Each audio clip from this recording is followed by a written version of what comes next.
I have not seen clear statistical evidence that fewer Christians die of cancer than non-believers, or that they are immune in greater degree from the diseases that afflict the human race.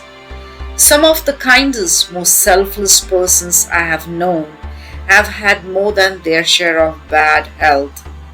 The fact that they belong to Christ did not insulate them from disease. Therefore, I will not follow Christ for promised healing. I will not deny or dispute evidence of restoration of health.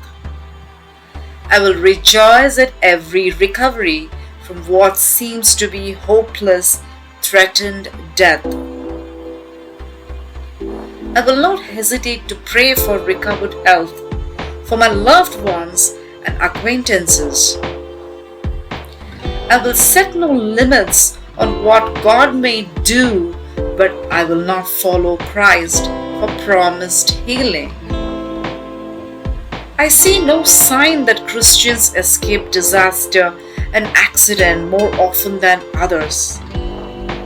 Have helped your friends empty muddy water out of dresser drawers and new appliances after a disastrous flood. I remember as a child taking clothes to a widow with 5 children, whose house had burned to the ground. A bullet makes no detour around the body of a believer. Therefore, I will not follow Christ for any promised protection from disaster. I will not scoff at amazing survivals, nor deny that Providence has and continues to work for the good of God's own. I will continue to pray for protection from wicked men and tragedy, but I will not follow Christ for promised protection from accident or catastrophe. I do not observe Christians are especially favored with prosperity. Like James, we have all seen the rich oppressing the poor, and justice is rarely perfect in this world. The psalmist has said that he had not seen the righteous forsaken, nor his seed begging bread, and in the deepest needs of this life, that is certainly true, but all of us have known people of integrity who have not prospered. Therefore, I will not follow Christ for promised freedom from physical want or hope of affluence. I am not sure that Christians have stronger personalities or fewer neuroses than non-believers. I do know that there is no bitterness like religious bitterness, and no arrogance more insufferable. I have watched Christians suffer emotional and mental disabilities, and though it may seem heretical, I am not sure that I would really enjoy living in the same house with either the Apostle Peter or Paul.